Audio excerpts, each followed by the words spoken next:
Lebih dari 40 miliar Oreo dibuat setiap tahunnya. Ini adalah biskuit paling populer di dunia yang diproduksi. Desain geometris yang dicap pada biskuit ini memiliki logo Nabisco, yakni simbol kualitas Eropa yang mengelilingi kata Oreo. William Turner membuat desain biskuit coklat yang kita lihat sekarang pada tahun 1952. Colokan headphone mungkin sudah kuno karena teknologi nirkabel, tapi kalau melihatnya, kamu mungkin menyadari ada ring di dasar colokannya. Satu ring berarti single sound playback, dua ring berarti suara stereo di telinga kiri dan kanan, sementara tiga ring berarti stereo dan ada mikrofon bawaan. Cincin Fruit Loops ikonis yang berwarna oranye, merah, ungu, kuning, dan hijau muda menyimpan rahasia. Warna-warna itu bukan mewakili rasa buah berbeda. Semua keping cincin itu punya rasa buah yang sama yang sudah dicampur. Warnanya cuma agar kelihatan lebih menarik. Huruf E di logo Dell dicetak miring karena pendirinya, Michael Dell, ingin teknologinya mengubah dunia. Kompas menggunakan magnet untuk menunjuk kutub utara magnetis, tapi itu sebenarnya bukan utara. Kutub utara magnet kompas menunjuk ke arah utara karena utara dan selatan saling menarik. Kutub selatan magnetis bumi ada di dekat utara geografis, sementara kutub utara ada di dekat selatan geografis bumi. Agak ngebingungin ya. Kamu tidak perlu mencemaskan titik merah kecil yang terkadang kamu lihat setelah memecahkan telur. Titik darah kecil bisa disebabkan robekan kecil dalam pembuluh darah ayam betina saat mengeluarkan telur. Telur dengan titik darah ini aman dimakan, tapi titik itu bisa dibuang jika kamu mau. Itu tidak akan memengaruhi rasa telur. Untunglah. Kata kecap dalam bahasa Inggris diambil dari banyak budaya seperti Tionghoa, Malaysia, dan Indonesia. Itu awalnya berarti saus acar ikan. Ketchup juga ejaan yang diterima. Namun sekarang ini, kecap adalah ejaan paling populer untuk kata ini. Logo Airbnb bukan dari klip kertas yang dibengkokkan seperti kelihatannya. Belo, sebutan logo itu yang adalah kependekan dari kata belonging, memiliki arti lebih dari itu. Ada kepala orang, simbol lokasi, dan hati untuk cinta. Kalau digabung, semua itu membentuk huruf A ikonis dari Airbnb dan simbol kebersamaan. E120 atau pewarna makanan merah alami 4 alias karmin dibuat dari kumbang-kumbang kecil. Zat ini digunakan untuk mewarnai apapun dari kue dan permen bahkan sampai minuman. Kilau dari permen juga berasal dari serangga. Tapi kalau yang ini dari selangga lak betina India. Kumbang ini meninggalkan zat yang diambil dari pohon untuk dibentuk menjadi lak kering yang memberi tampilan berkilap. Logo Mozilla Firefox bukanlah rubah yang mengelilingi planet. Itu adalah panda merah. Nama Firefox adalah terjemahan bahasa Inggris dari nama Tiongkoknya. Penutup lubang di jalan sengaja dibentuk bulat demi keselamatan. Dahulu kala di zaman Romawi kuno misalnya, lubang got atau yang dulu disebut manhole adalah lempengan batu berbentuk persegi. Sayangnya bentuk ini cenderung membuat kecelakaan. Kalau tidak diletakkan dengan benar, tutup persegi ini bisa masuk ke lubang persegi secara diagonal. Meletakkan tutup bulat membereskan masalah ini. Lubang lingkaran tak akan terselip ke dalam karena tidak bersudut. Tomat sebenarnya bukan sayuran, melainkan buah. Pohon pisang tidak berkerabat dengan pohon palem sama sekali. Pohon pisang adalah herba. Pisang dianggap herba karena tidak memiliki batang kayu seperti pohon. Sebagai gantinya, pohon pisang membentuk batang sukulen, seperti serai atau sepupunya, jahe. Pisang juga bisa disebut beri. Jembatan Golden Gate sebenarnya tidak direncanakan berwarna merah jingga seperti sekarang. Warna asli jembatan ini rencananya ada banyak, misalnya hitam dengan garis kuning atau bahkan warna permen, agar bisa terlihat oleh kapal dan pesawat yang lewat, terutama di San Francisco yang sering berkabut. Tapi bahan baja yang datang dilapisi warna dasar jingga untuk melindunginya dari karat. Lantas arsiteknya memilih warna jingga internasional itu dan melekat sampai sekarang. Kaki di belakang keyboard bukanlah desain ergonomis untuk membantu pergelangan tanganmu bersandar lebih baik. Terlalu lama menggunakan kakinya ini bisa membuat pergelangan tanganmu lelah dan sakit, juga memperlambat ketikanmu.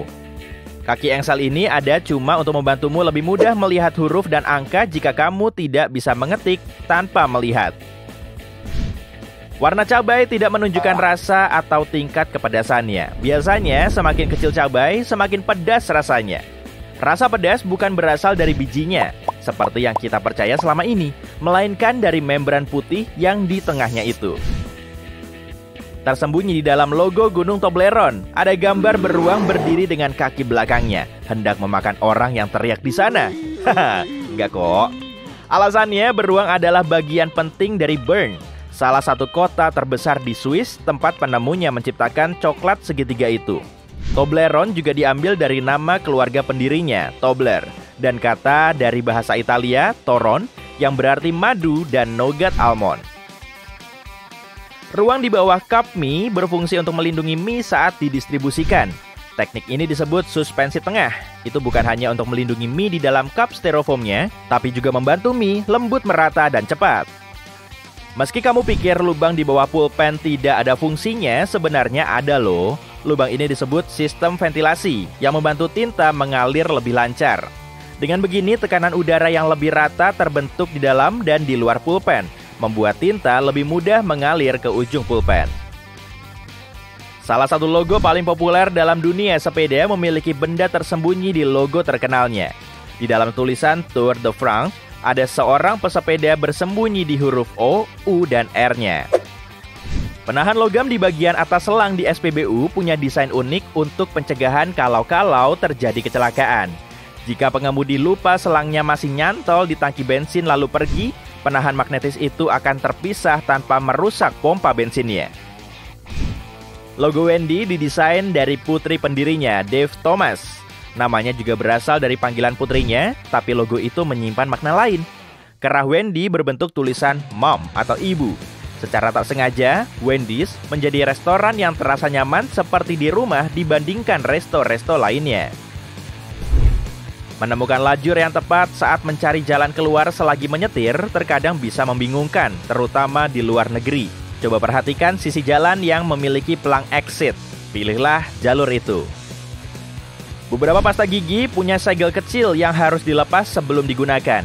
Alih-alih melepas lapisan foil, kamu bisa membuka foilnya pakai tutup pasta gigi yang punya bagian runcing di atasnya.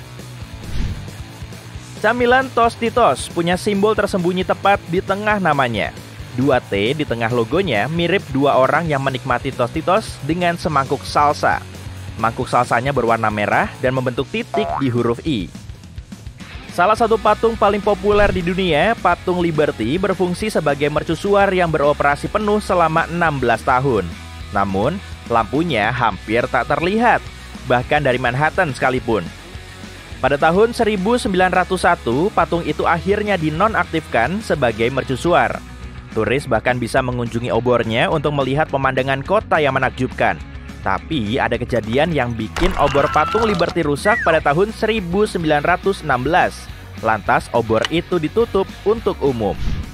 Jika ada label "Do Not Remove under penalty of law" di kasurmu, itu bukan diperuntukkan bagi pembeli atau membatalkan garansi jika kamu melepasnya. Pada tahun 1900-an, produsen membuat isiannya dengan apapun. Bulu hewan, kasur rumah sakit lama, atau pakaian. Hal ini tidak menjadi masalah pada saat itu. Label itu dibuat oleh hukum yang ketat agar produsen berhenti menggunakan bahan daur ulang dan menjualnya sebagai kasur baru. Baguslah.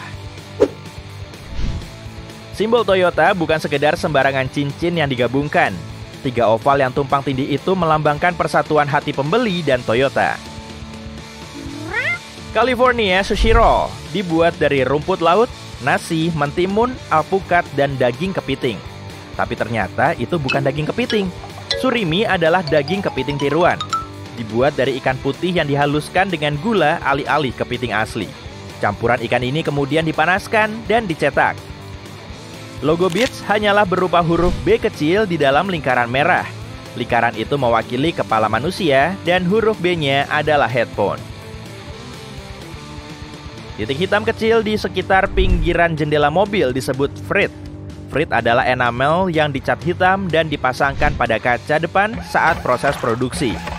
Frit menghalangi sinar ultraviolet dan membantu meratakan suhu di antara logam dan kaca. Ada 24 simbol yang tersembunyi di logo Unilever. Yuk kita hitung. Matahari, merpati, tumbuhan, percikan, cabai, sendok, mangkuk, bunga, es krim. Nyam. tangan, rambut, bibir, putaran angin, ikan, pakaian, lebah, partikel, kemasan, transformasi, ombak, DNA, pohon palem, hati, dan mungkin siklus kebajikan. Ini mewakili segala hal yang diyakini dan diproduksi oleh perusahaan itu. Kenapa ada DNA ya? Jepit rambut bobby pin dirancang agar bagian zigzagnya menyentuh kulit kepalamu, bukan bagian ratanya. Ini membuat cengkeraman jepit lebih kuat sehingga lebih lama bertahan di rambut. Nggak bener kok kalau nama jepit rambut ini diambil dari konstabel London modis bernama Bobby. Aku ngarang. Berbagai jenis keju punya lubang karena suatu alasan. Contohnya, keju Swiss dibuat dengan bakteri khusus yang menghasilkan karbon dioksida. Saat CO2 dipancarkan, ia akan berhembus seperti permen karet, meninggalkan kawah-kawah kecil yang juga dikenal sebagai mata keju. Keju kemudian didinginkan, tapi lubang-lubang itu tetap berada di tempatnya. Lebih dari 40 miliar Oreo dibuat setiap tahunnya. Ini adalah biskuit buatan pabrik yang paling populer di dunia. Desain geometris yang tertera pada biskuit ini punya logo Nabisco, simbol kualitas Eropa. Di sekeliling kata Oreo, William Turner menciptakan desain biskuit coklat yang kita kenal sekarang pada 1952. Kalau kamu menggunakan botol yang dapat digunakan kembali, kamu mungkin menyadari terkadang botol tersebut berbau. Bahkan, kalau kamu hanya menggunakannya untuk air biasa, tetap saja berbau. Tapi bukan airnya yang berbau, melainkan mikroorganisme di dalamnya. Kalau kamu minum air dari botol, partikel-partikel air liur dan keringatmu akan tertinggal di sana. Bakteri-bakteri itu mulai menumpuk di dalam botol, menyebabkan bau. Jadi, kalau kamu memilih botol yang dapat digunakan kembali, pastikan untuk mencucinya setiap hari untuk mencegah bakteri-bakteri tersebut menumpuk. Setelah dicuci, biarkan benar-benar kering sebelum digunakan kembali. Gak hanya celana jeans yang berwarna biru, seragam polisi juga. Polisi resmi pertama kali muncul pada abad ke-19 di London. Mereka diberi seragam biru untuk membedakannya dengan seragam merah putih yang telah dikenakan oleh pekerja militer. 2 dekade setelahnya, seragam polisi diadopsi di Amerika Serikat dan mereka mengikuti polanya. Seragam tersebut masih berwarna biru hingga saat ini karena terbukti merupakan warna yang bagus, nggak terlalu terlihat di malam hari, dan polisi bisa mengamati benda-benda dan orang-orang tanpa diketahui. Selain itu, noda nggak terlalu terlihat pada bahan yang gelap, dan semua orang tahu polisi mengenakan warna biru, dan mereka dikenali dengan warna itu. Jadi kenapa harus mengubahnya? Wortel bayi sangat kecil dan nggak seperti wortel biasa, wortel bayi basah, nggak seperti bayi manusia. Wortel bayi bukanlah jenis wortel yang istimewa. Wortel ini sebenarnya dibuat dari wortel biasa dengan memotong kulit dan lapisan luarnya lalu memolesnya agar terlihat cantik. Masalahnya adalah wortel bayi nggak bisa mempertahankan kelembapan. Wortel biasa menyimpan air di dalamnya karena ada lapisan-lapisan yang menguncinya. Setelah dipotong, wortel bayi cepat mengering. Jadi, wortel bayi biasanya dijual dalam kantong dengan air di dalamnya. Celana jeans punya paku keling logam dan itu sudah ada sejak awal. Jacob Davis, sang pencipta celana jeans, menambahkan paku keling tembaga pada bagian celana yang mudah robek, fleece, dan saku agar lebih kuat. Saat ini, paku keling lebih banyak digunakan sebagai hiasan karena merupakan ciri khas dan tradisional untuk celana jeans. Keistimewaan lain dari celana jeans adalah saku-saku kecil yang tampaknya nggak punya fungsi. Mungkin itu benar sekarang. Tapi dulu, ketika banyak koboi mengenakan celana jeans, saku tersebut dibuat khusus untuk menyimpan jam saku. Selain itu, saat itu, celana jeans hanya punya 4 saku. Saku kecil, yaitu saku jam tangan, 2 saku besar di depan, dan 1 saku di bagian belakang. Sandaran kepala mobil adalah tentang kenyamanan, dan sandaran kepala yang bisa dilepas adalah tentang keamanan. Kalau kamu menarik sandaran kepala, kamu akan melihat 2 batang logam yang kokoh. Kalau kamu terkunci atau terjebak di dalam mobil, kamu bisa menggunakan batang tersebut untuk memecahkan jendela dan keluar. Bintik-bintik merah kecil yang terkadang kamu lihat setelah memecahkan telur nggak perlu dikhawatirkan. Bintik-bintik darah kecil bisa disebabkan oleh pecahnya pembuluh darah kecil pada ayam betina saat bertelur. Telur dengan bercak darah ini aman untuk dimakan, tapi bercak tersebut bisa dihilangkan kalau kamu mau. Itu nggak akan mempengaruhi rasa telur. Phew, syukurlah. Tersembunyi di dalam logo Gunung Toblerone ada gambar beruang yang berdiri dengan kaki belakangnya yang akan memakan yodeler di sana. Enggak kok. Ini karena beruang adalah bagian besar dari Bern, salah satu kota terbesar di Swiss, di mana sang pendiri menciptakan kudapan coklat berbentuk segitiga ini. Toblerone juga merupakan permainan kata dari nama keluarga sang pendiri, Tobler, dan kata Toran dalam bahasa Italia yang berarti madu dan almond nougat. Ruang di bawah cangkir mie berfungsi untuk melindungi mie selama pengangkutan. Teknik ini disebut suspensi tengah. Mie nggak hanya terlindungi lebih baik di dalam cup styrofoam, tapi juga membantu mie melunak secara lebih merata dan cepat. Meskipun kamu mungkin mengira lubang pada batang pulpen nggak ada gunanya, ternyata ada loh. Ini disebut sistem ventilasi yang membantu tinta mengalir lebih lancar. Dengan cara ini, tekanan udara yang merata tercipta di dalam dan di luar pena, sehingga memungkinkan tinta mengalir ke ujung pena dengan mudah. Bukanlah suatu kebetulan kalau botol kecap punya dua cerat. Kecap berbentuk cair dan akan mengalir keluar dari botol dengan cepat begitu kamu membaliknya. Sebagian besar pencinta makanan Asia pasti pernah menumpahkannya setidaknya sekali seumur hidup. Itu alasannya saat ini restoran-restoran lebih suka menyajikan kecap asin dalam botol khusus yang punya dua cerat. Desain ini memungkinkanmu untuk mengontrol kapan dan berapa banyak kecap yang akan keluar. Letakkan saja jarimu pada salah satu cerat selagi menuangkan kecap melalui cerat lainnya. Kalau kamu menekan jarimu dengan kuat ke cerat, kecap akan berhenti mengalir. Dan kalau kamu melepaskan jarimu, kecap akan mengalir lagi. Dan tolong, jangan lepaskan jarimu di restoran, itu akan membuat semua orang ketakutan. Kamu mungkin pernah memerhatikan kursi kereta api dan bus dilapisi kain dengan pola yang aneh. Apakah kamu tahu alasannya? Mereka menggunakan pola-pola ini untuk menutupi kuman dan noda di kursi. Ya ampun, semakin terang warnanya dan semakin banyak pola, semakin sulit bagi penumpang untuk melihat noda dan merasa jijik. Selain itu, polanya biasanya sangat jelek sehingga nggak ada yang mau melihatnya cukup lama untuk melihat noda. Jadi ya, pola tersebut ada untuk membuatmu memalingkan muka dan untuk membuatnya tidak terlalu terlihat kalau kamu melihatnya. Nggak ada bus yang punya kursi putih polos, aku jamin. Tap logam pada kaleng soda bisa diputar-putar. Kamu bisa menyelipkan sedotan sehingga kamu nggak perlu mengangkatnya ke mulut. Tap yang biasa diputar ini menggantikan tap cincin tarik yang dibuat pada awal tahun 60-an. Kamu ingat kan? Tap cincin tarik bisa sangat tajam dan dibuang di tempat yang bisa membahayakan orang lain. Sekarang kamu bisa langsung memasukkan sedotanmu ke dalamnya. Ini juga berarti kamu bisa menghasilkan beberapa gelembung dan membuat kekacauan seperti anak berusia 3 tahun. Kadang-kadang ketika membeli sebuah pakaian, kamu menerima kantong plastik dengan kancing tambahan dan secari kain. Meskipun kain ini jelas digunakan untuk menambal lubang, namun juga bisa digunakan untuk menguji efek berbagai pembersih pada permukaan tertentu. Juga berguna untuk menguji siklus pencucian sebelum menggunakannya untuk mencuci seluruh pakaian.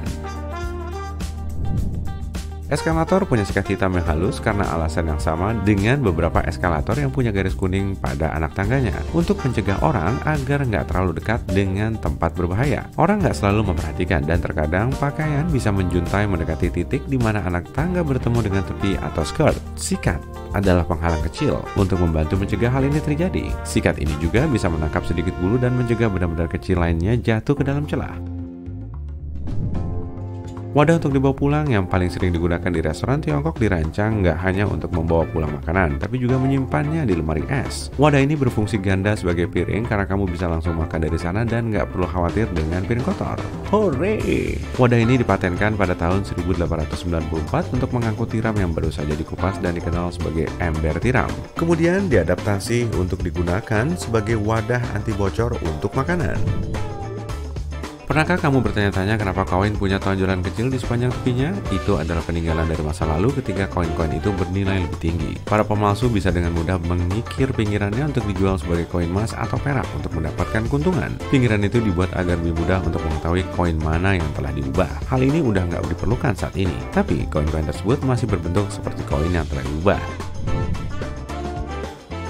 Semua biskuit dan beberapa kue kering punya lubang untuk memastikan produk akhir punya tekstur yang tepat. Lubang-lubang kecil ini memungkinkan uap keluar sehingga biskuit dan kue keringmu nggak akan pecah. Jika bukan karena lubang-lubang ini, yang juga dikenal sebagai doker, uap akan menumpuk di dalam camilan dan hasil akhirnya mungkin lezat, tapi bentuknya akan menjadi agak aneh. Anjing suka berputar-putar sebelum tidur karena mereka mewarisi pola perilaku ini dari nenek moyangnya. Nggak ada tempat tidur anjing khusus saat itu, jadi kebanyakan anjing harus mendorong rumput yang tinggi untuk membuat semacam tempat tidur. Ditambah lagi, sebagai bonus, gerakan-gerakan itu membuat takut semua makhluk yang bersembunyi di tumbuh-tumbuhan.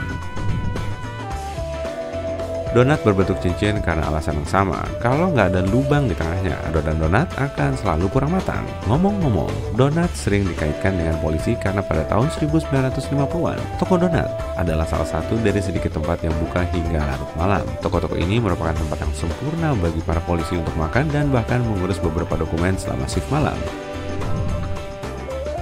Celana jeans berwarna biru di bagian luar dan putih di bagian dalam karena cara menenun kainnya cerdas. Benang lungsin diwarnai, sedang benang pakan nggak punya warna, hanya putih. Dengan cara ini, produsen mengurangi jumlah pewarna yang dibutuhkan untuk setiap potong pakaian.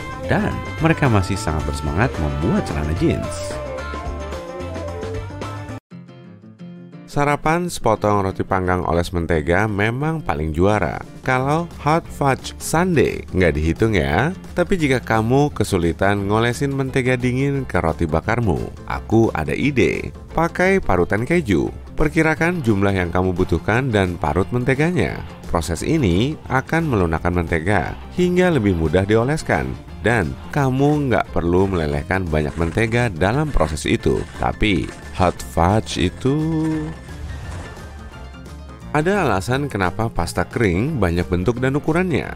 Karena tiap jenis pasta paling cocok dengan saus tertentu. Pasta kulit kerang misalnya paling pas dengan saus yang lebih padat dan kental. Kenapa? Karena saus itu masuk ke dalam kulit kerang hingga hidangan lebih mudah disajikan dan dimakan. Permukaan luarnya yang bergerigi juga bantu saus menutup kulit kerang itu. Kalau kamu pernah ngalamin cookiesmu gosong, bisa kamu selamatkan dengan parut kepercayaan juga. Cukup parut bagian yang menghitam setelah cookies dilepas dengan hati-hati dari loyang. Tapi hati-hati, dan tunggu sampai cookiesnya dingin. Kalau bentuknya agak rusak, kamu selalu bisa celupin cookiesmu ke dalam coklat leleh. Setelah coklat dingin, kamu akan memperoleh cookies berbentuk sempurna. Tapi, setelah lewat mulut dan di luar itu, apa bentuk cookies benar-benar penting? Aku cuma bilang loh. Jika kamu suka mengisi sandwichmu dengan banyak bahan, tapi nggak begitu suka rotinya jadi lembek, ada cara untuk mengurangi kelembapannya. Ambil tomat dan timun irismu dan taruh di antara tisu sampai 5 menit. Setelah itu, kamu bisa memakainya. Pastikan juga untuk mengoles mentega, keju, saus kayak mayonnaise atau saus tomat ke rotinya dulu. Ini akan bantu kamu menyegel roti dan menjauhkan kelembapan. Sebagian orang berpikir bahwa benang putih kecil yang kamu temukan di dekat kuning telur harus dibuang sebelum telurnya kamu masak. Aku kasih tahu ya, helaian ini disebut chalaza. Dan sebenarnya kamu nggak perlu menyingkirkannya kok. Helaian ini menjaga kuning telur tetap di tempat, yaitu di tengah telur. Chalaza nggak akan mengganggu konsistensi atau rasa makananmu. Jadi, membuangnya sangat terserah kepadamu.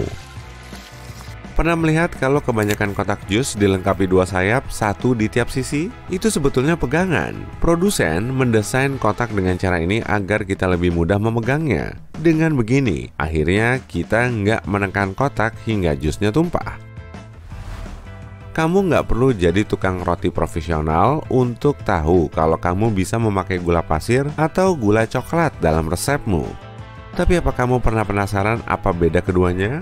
Ternyata yang membedakan cuma selama produksi gula coklat ditambahkan sedikit molase. Pada dasarnya, molase adalah semacam sirup yang kamu peroleh ketika memproses gula tebu.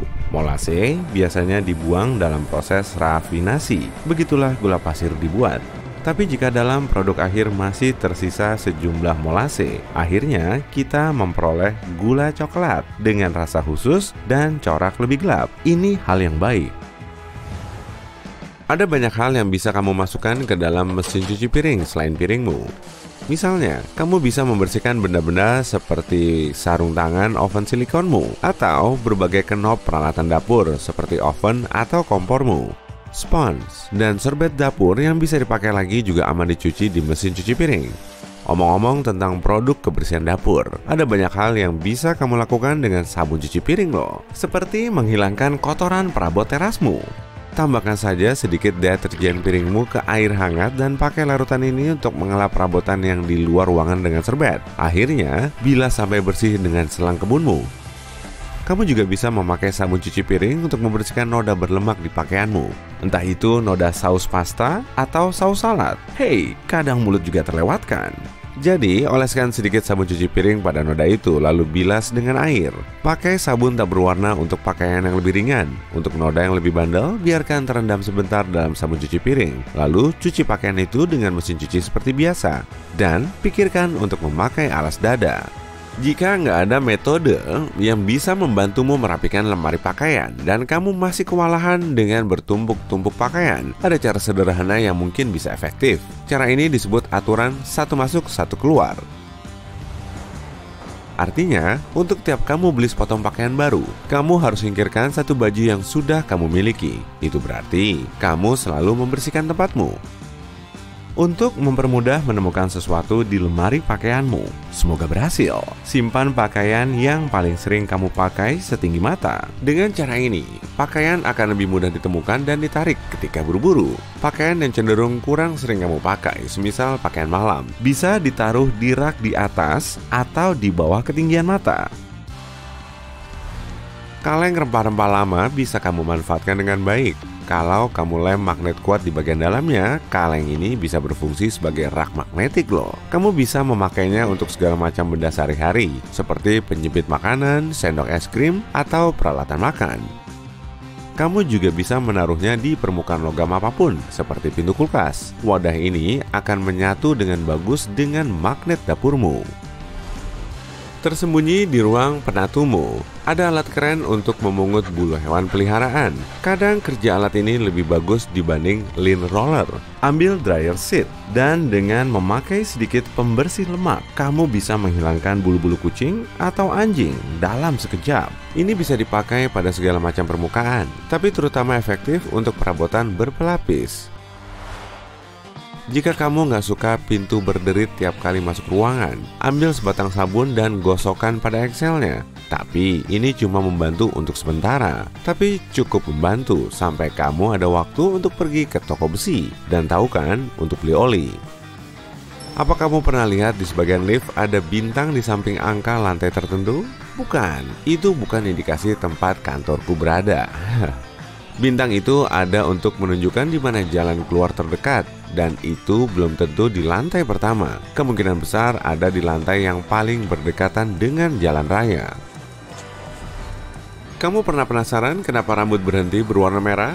Di masa lalu, orang sebenarnya sama sekali nggak memakai warna khusus. Sebelum tahun 1920-an, orang bahkan nggak memiliki bentuk rambut standar. Tapi di tahun 1922, seseorang menemukan bentuk segi 8. Tapi awalnya, rambut itu dicat kuning. Itu semua karena pewarna merah cenderung terlalu cepat memudar karena paparan sinar matahari. Jadi, sepertinya kuning opsi terbaik. Dibutuhkan 30 tahun lagi sampai cat email anti pudar ditemukan. Akhirnya, warna rambut berhenti kembali menjadi merah. Bagaimanapun, merah masih tetap warna terbaik jika ingin agar sesuatu mudah dilihat. Apa kamu tahu kalau ada sejenis bunga mawar yang bisa tumbuh lebih tinggi daripada manusia? Menurut Guinness Book of World Record, semak-semak bunga mawar tertinggi yang pernah ditemukan tumbuh di Wina, Austria. Tingginya mencapai 8 meter. Ya, naik sampai ketinggian luar biasa. Sebagaimana kita semua punya pola sidik jari yang unik. Nggak ada dua harimau yang punya garis-garis yang sama. Ini mempermudah orang yang bekerja dengan spesies kucing ini untuk membedakan satu harimau dari yang lain. Pasti kamu belum tahu kalau Gedung Putih punya toko bunga sendiri yang tersembunyi di lantai bawah tanah bangunan ini. Toko ini seharusnya menyediakan rangkaian karangan bunga untuk segala macam acara yang berlangsung di sana. Mungkin nggak mengejutkan kalau pizza telah menjadi hidangan pokok Amerika meskipun berasal dari Italia. Orang Amerika begitu menyukainya hingga mereka membeli 350 potong pizza per detik di semua negara bagian. Wah, aku nggak dapat bagian yang adil. Untuk mengelola permintaan yang tinggi terhadap hidangan lezat ini, sekitar 17% dari semua restoran di Amerika Serikat adalah pizzeria. Ada cara membuat jus lemon tanpa bijinya masuk ke dalam minumanmu loh.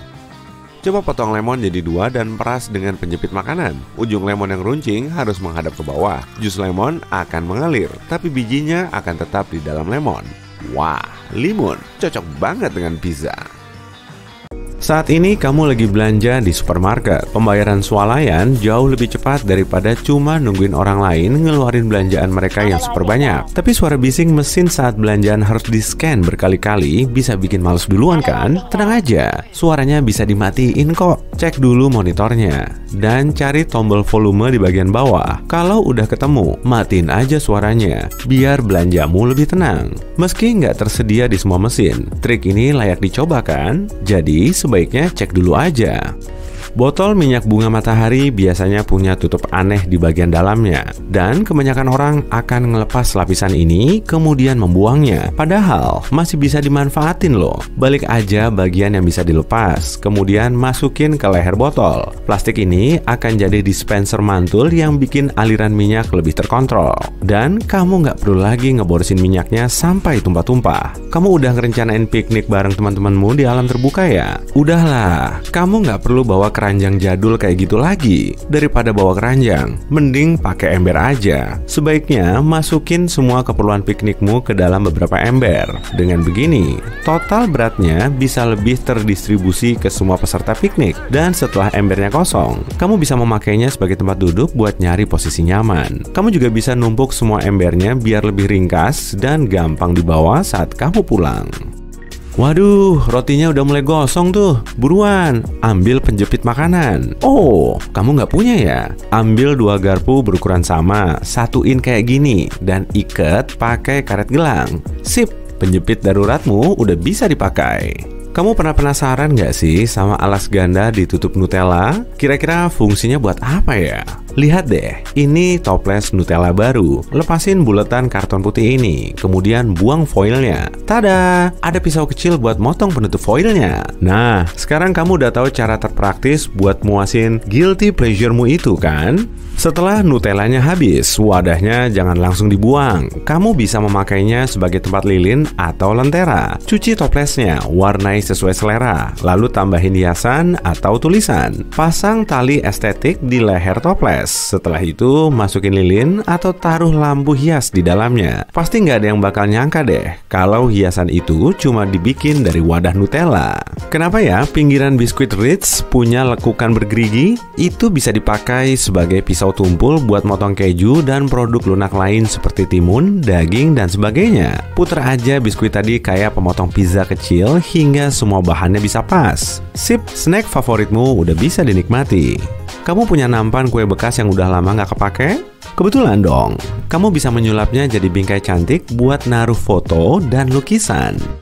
Bikinnya gampang banget kok. Ikuti 2 langkah ini. Ilangin dulu minyak di permukaan nampan, lalu tempelin fotonya di bagian dasar. Dengan begini, bingkainya bakal nempel ke depan. Kamu juga bisa ngebalik nampan tadi biar pinggirannya nggak kelihatan. Kalau udah jadi, gantung di dinding atau taruh di rak. Dan kalau perlu, warnai hiasan ini dengan cat logam biar lebih kelihatan cantik. Talenan bekas juga bisa disulap jadi bingkai cermin estetik loh. Pasang double tape pada cermin yang mau kamu tempelin sampai benar-benar merekat. Selanjutnya, kamu bisa memasang bingkai ini pada dinding dengan melubangi gagangnya, atau taruh aja di atas lemari dan sandarkan ke dinding.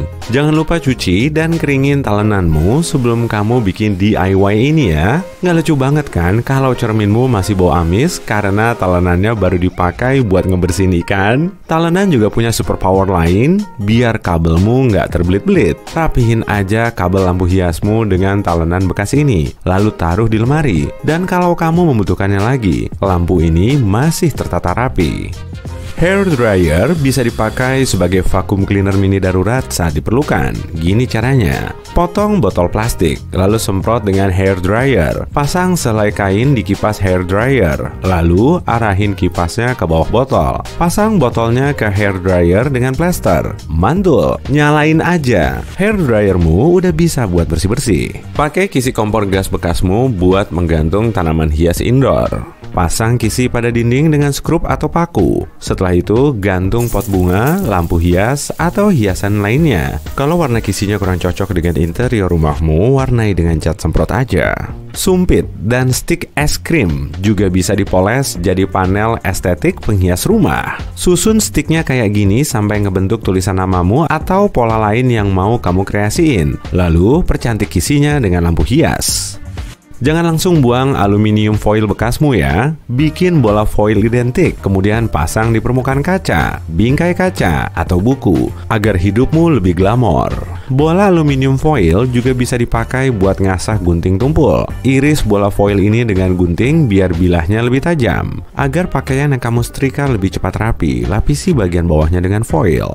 Lapisan ini bisa memantulkan panas, sehingga setrikamu akan lebih panas dan pakaianmu lebih cepat halus. Perhiasanmu sering acak-acakan ya? Aksesori favoritmu juga sering hilang? Nggak usah sedih, kamu bisa pakai spons buat nyusun semua barang kecilmu kok. Lubangi dulu spons tadi, kemudian masukin perhiasan kecilmu ke dalam situ. Dijamin deh, semua barangmu nggak akan nyecer atau kecampur lagi. Kamu juga bisa bikin kotak perhiasan dari spons. Ambil kotak lucu kesukaanmu, kemudian taruh potongan spons mengikuti bentuk kotak. Kalau udah, rekatin pakai lem atau selotip. Kotak perhiasan barumu udah siap dipakai.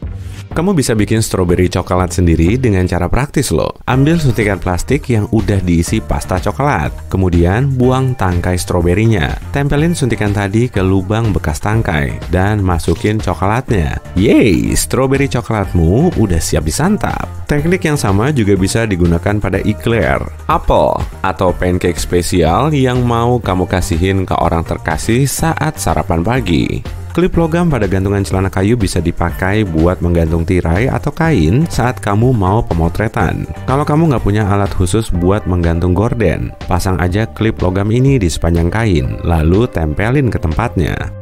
Toples logam bekas bisa dipakai buat naruh peralatan kecil di dapur. Pasang double tape kayak gini, kemudian tempelin di pojokan lemari dapur. Kali ini, kamu bakal cosplay jadi detektif seni. Dan kamu punya misi untuk menyingkap misteri di balik lukisan paling terkenal di dunia. Ada karyanya Da Vinci, Michelangelo, dan Picasso. Tapi siapin dulu kaca pembesarmu sebelum meluncur ke lokasi ya. Kota pertama yang kamu singgahi adalah Roma. Setelah puas menikmati pasta lezat, kamu menuju Kapel Sistina yang terkenal dengan langit-langit estetiknya. Konon, Michelangelo membuat lukisan ini sambil rebahan. Tapi itu cuma mitos. Sang pelukis sebenarnya bikin sistem platform kompleks agar dia bisa melukis sambil berdiri. Nah, lukisan yang di tengah ini adalah The Creation of Adam. Michelangelo memang terkenal dengan studinya tentang anatomi manusia. Para pakar mengatakan, bagian kanan lukisan ini memperlihatkan gambar anatomi otak yang diperbesar. Kamu bisa mengeceknya dengan menimpa gambar otak di atas lukisan. Kelihatan mirip kan? Ada gambar otak kecil, saraf optik, dan kelenjar hipofisis. Bahkan, gambar syal hijau ini mirip banget kayak arteri vertebralis. Dan menurut sebagian peneliti, ini adalah cara Michelangelo melukiskan pengetahuan dan hikmah. Kalau menurutmu gimana? Kayaknya kamu perlu begadang semalaman suntuk ya untuk nentuin interpretasimu sendiri. Selanjutnya, kamu naik kereta menuju Firenze, dan setelah istirahat sebentar, kamu langsung pergi ke Galeri Akademi Firenze. Di situ ada patung David buatan Michelangelo yang sangat terkenal. David adalah patung marmer setinggi 5 meter yang dibuat selama 3 tahun. Penggambaran raut mukanya masih jadi tanda tanya besar. Dari bawah, mukanya kelihatan tenang dan damai. Tapi para sejarawan seni menilai patung ini sering disalahpahami. Tubuhnya seakan-akan menyiratkan cerita lain. Coba deh amati lebih dekat. Kedua alisnya berkerut dan urat di tangannya menonjol keluar. Nggak kelihatan rileks kan? Jadi, Michelangelo mau melukiskan ekspresi David sesaat sebelum konfrontasi penting. Dan bisa aja dia nggak setenang itu. Jangan beranjak dari Italia dulu dong. Di sini ada segudang karya seni menarik. Masih di Firenze, kamu ngelanjutin perjalanan menuju Galeri Uffizi. Di museum ini, kamu bisa ngelihat banyak lukisan kenamaan. Misalnya, Primavera atau Spring, karya Botticelli. Lukisan ini kelihatan misterius sejak zaman dahulu. Bahkan, para pakar belum tahu tahun pembuatannya. Karya seni ini nggak punya nama khusus sampai bertahun-tahun, hingga akhirnya pelukis Giorgio Vasari memberinya nama. Saat menikmati keindahan lukisan ini, para kritikus dan pengunjung biasanya fokus pada sosok di latar depan. Tapi sebetulnya, Botticelli melukis lebih dari 46 spesies tumbuhan dengan penuh presisi. Dan totalnya ada lebih dari 200 kali pengulangan gambar tumbuhan ini. Keren ya? Gimana? Kamu masih mau ngelanjutin perjalananmu ke tempat-tempat menarik kan? Setelah beberapa saat naik pesawat, akhirnya kamu sampai di Paris, kota yang terkenal dengan lampu, baret, dan Mona Lisa-nya. Lalu kamu memasuki Museum Louvre dan mendekati La Gioconda, karya Leonardo da Vinci. Banyak orang telah berteori soal karya seni ini, dan kamu mulai nyari tahu sebagiannya. Ada juga yang berpendapat kalau Mona Lisa adalah foto da Vinci sendiri. Setelah ngebandingin wajah Da Vinci dan Mona Lisa secara menyeluruh, para sejarawan mulai menebak-nebak. Wajah keduanya memang kelihatan mirip banget. Ada juga teori soal senyum menyeringai ini. Dokter gigi sekaligus ahli seni Joseph Bartowski bilang dia telah menemukan rahasia di balik senyum Mona Lisa. Menurutnya, ekspresi wajah tegang kayak gitu nandain kalau seseorang nggak punya gigi depan. Bener nggak ya? Pada tahun 2010, Komite Warisan Budaya Italia juga nemu sejumlah simbol yang tersembunyi di dalam lukisan. Simbol ini cuma bisa diamati dengan lensa pembesar berteknologi canggih. Mereka melihat ada inisial LV di mata kanan Mona Lisa, dan para ahli menduganya sebagai tanda tangan Da Vinci. Tapi inisial CE di mata kirinya dan angka 72 di lengkung jembatan ini masih belum bisa dijelaskan. Phew! Benar-benar penuh misteri. Ada yang bilang gerakan matanya bisa ngikutin pengunjung loh. Cek juga kebenarannya sebelum kamu pindah ke destinasi lain ya. Kamu lanjut ke Amsterdam untuk mengunjungi Rijksmuseum. Di situ kamu mau ngeliat lukisan Rembrandt yang menyimpan banyak misteri. The Night Watch adalah salah satu lukisan Rembrandt yang paling terkenal. Tapi menurut para ahli, namanya itu nggak sesuai dengan kontennya. Coba deh amati lebih teliti. Di lukisan ini ada sejumlah orang yang bersiap untuk menjalankan misi. Teknik Rembrandt disebut dengan chiaroscuro, yang menonjolkan kontras gelap dan terang. Sampai tahun 1947, para kritikus seni meyakini sang pelukis menggambarkan suasana malam hari. Tapi setelah lapisan debunya dibersihin, makin kelihatan jelas kalau itu suasana di siang hari. Apalagi ada cahaya matahari yang memancar dari pojok kiri atas. Kalau namanya mau diganti jadi The Day Watch, kayaknya udah telat banget ya. Selagi di Amsterdam, kamu juga mengunjungi museum yang dikhususkan untuk menyimpan karya seni Van Gogh. Ternyata, dia bisa bikin lebih dari 900 lukisan hanya dalam 10 tahun periode emasnya loh. Di Museum Van Gogh, ada banyak banget koleksi lukisan bunga matahari kuning. Hampir semua lukisan Van Gogh memang didominasi corak kuning. Ciri khas dalam karya seninya ini mungkin dihasilkan dari cara pandang dia terhadap dunia. Sebagian ahli seni berspekulasi kalau salah satu obat Van Gogh telah mengubah persepsi warnanya, sehingga kebanyakan warna yang dia lihat adalah kuning. Wah, perjalanan makin seru aja nih. Selanjutnya, kamu menuju Inggris Raya, tepatnya ke Galeri Nasional. Meski udah ngeliatin lukisan Jan van Eyck, potret Arnolfini ini lama berjam-jam, bisa-bisa kamu tetap nggak akan nemu keanehan. Tapi kalau gambar cermin ini diperbesar, ada dua orang lagi di ruangan tersebut. Menurut para ahli seni, tokoh pria di lukisan ini lagi ngangkat tangannya untuk nyapa dua orang di dalam cermin. Dan salah satu dari mereka adalah Van Eyck sendiri. Ternyata nggak cuma itu aja loh. Di atas cermin juga ada tulisan Jan van Eyck pernah di sini 1434. Hal serupa juga dilakukan Caravaggio, pelukis Italia di era Renaissance. Dalam karya seninya, dia bikin gambar telur Paskah di salah satu lukisan terkenalnya, Bacchus. Tapi bentuknya nggak begitu kelihatan. Di pojok kiri bawah toples ini ada potret kecil sang pelukis yang disamarkan oleh air. Agar gambarnya bisa terlihat jelas, diperlukan bantuan teknologi mutakhir atau lensa pembesar canggih. Tapi potret sosok laki-laki itu memang ada di situ. Dan Caravaggio telah membuatnya. Nah, ini dia fakta serunya. Potret kecil ini pertama kali teramati pada tahun 1922, lebih dari 300 tahun setelah lukisannya dibuat. Lukisan ini sempat terbengkalai karena kurang terawat. Untuk mencapai destinasi terakhirmu, kamu perlu terbang melintasi Samudra Atlantik menuju Chicago, Amerika Serikat. Di Art Institute of Chicago ada koleksi lukisan terkenal karya Pablo Picasso bernama The Old Guitarist. Rahasia lukisan ini memang tersimpan rapat sehingga diperlukan bantuan mesin sinar X dan teknologi super canggih untuk menyingkapnya. Tapi hasilnya memang sepadan sih. Ternyata, di lukisan itu ada gambar Picasso yang lagi ngelukis The Old Guitarist di atas lukisan yang belum selesai. Kita bisa ngelihat dengan jelas garis tepi dan bentuk sosok wanita setengah jadi yang dilukis Picasso. Seniman zaman dulu sering memakai cara ini untuk menghemat uang karena harga kanvas mahal. Akhirnya, selesai juga perjalanan kita kali ini. Gimana? Capek kan? Sebaiknya sang detektif seni istirahat dulu.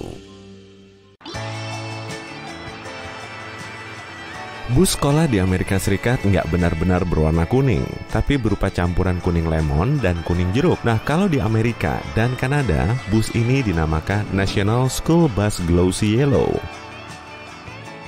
Kenapa nggak pakai warna merah aja ya? Padahal menurut sains kan panjang gelombangnya nggak ada lawan. Tapi warna kuning nggak gampang terhambur sehingga bisa terlihat jelas dari kejauhan. Saat melihat warna merah, mata kita akan langsung tertuju ke arahnya. Jangan-jangan ada kaitannya juga nih, kenapa petugas polisi sering nyetop mobil yang berwarna merah? Kebanyakan orang juga mengaitkan warna ini dengan kewaspadaan. Makanya truk damkar dan tanda stop juga berwarna merah karena kita akan langsung melihatnya dan bersikap waspada. Lalu, kenapa bus sekolah nggak berwarna merah? Kalau soal mobil merah yang sering disetop polisi, sebetulnya cuma mitos kok. Yang paling sering kena tilang di Amerika justru mobil putih. Ya udahlah ya, kembali ke bus sekolah aja. Terlepas dari bukti ilmiah soal warna merah, kuning dianggap lebih menarik perhatian. Warna ini lebih gampang dilihat dan berkarakter terang, sehingga kelihatan mencolok dalam kondisi gelap, berkabut, atau redup. Banyak bus sekolah di Amerika harus menjemput para murid di pagi buta, dan pada musim tertentu, jam-jam segitu masih kelihatan sangat gelap. Dengan warna kuning, bus akan lebih kelihatan saat melaju di jalanan. Tulisan hitam yang melapisi warna kuningnya juga jadi kombinasi yang sangat pas. Saat hari gelap, para pengendara lain pun akan segera tahu kalau di dekat mereka ada bus sekolah.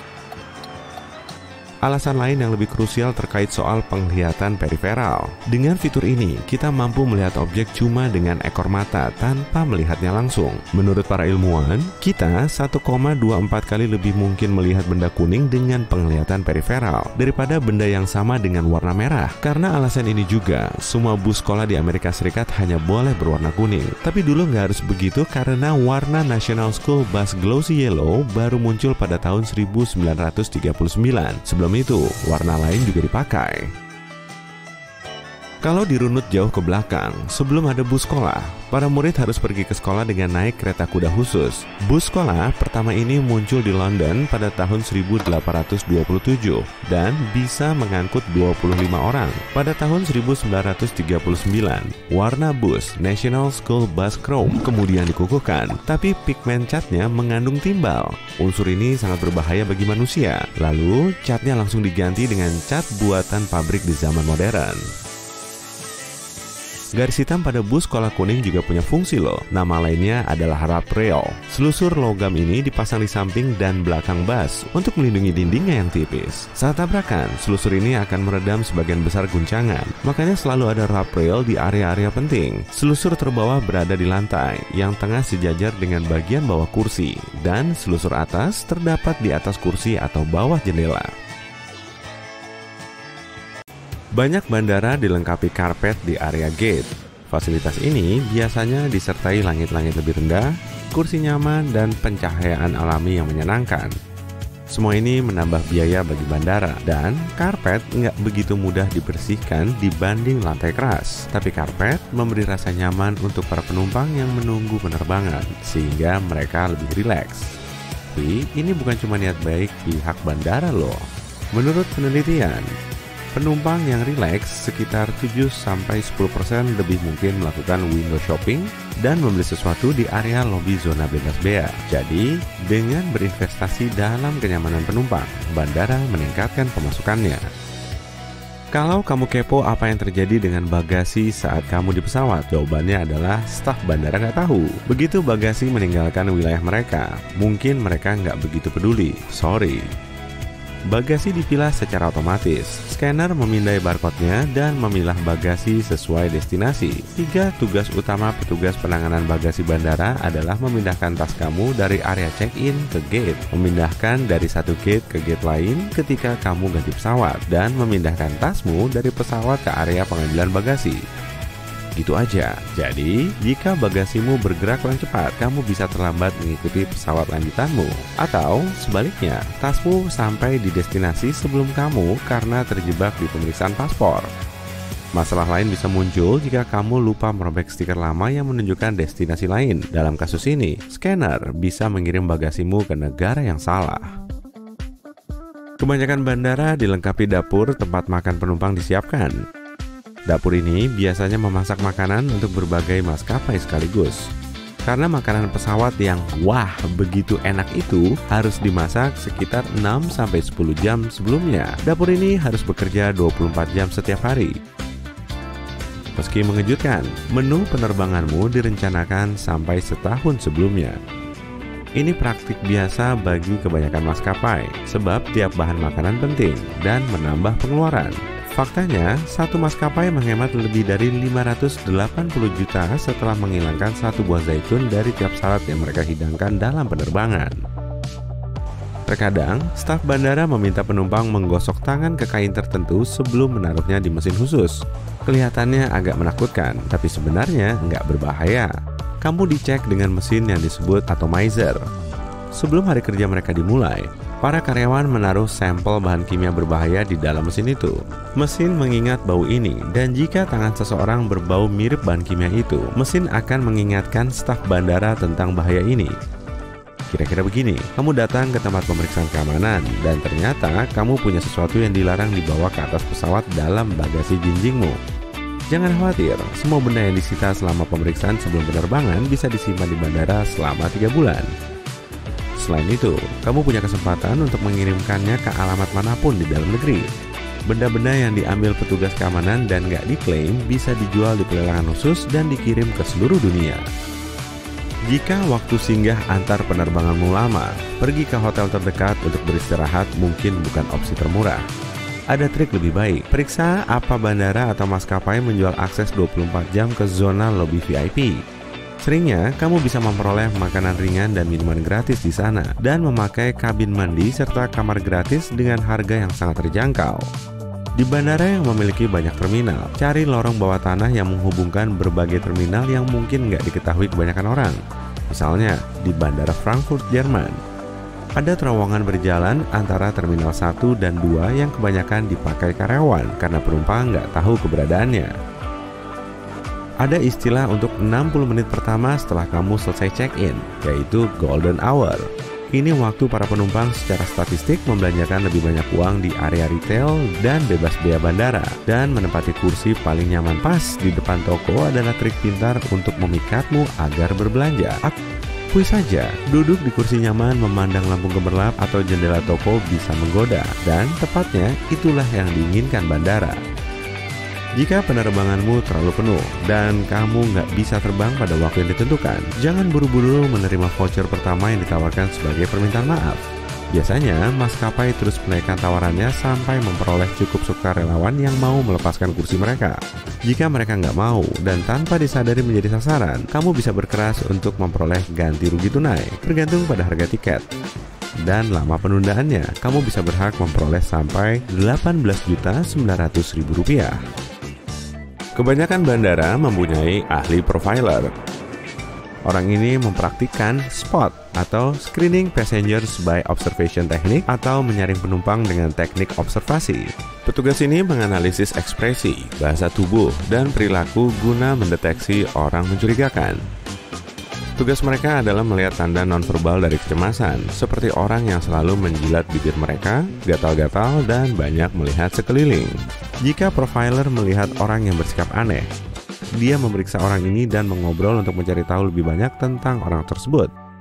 Profiler bekerja di hall utama dan area pengawasan paspor. Pertanyaan yang biasa diajukan adalah, apa tujuan kunjunganmu?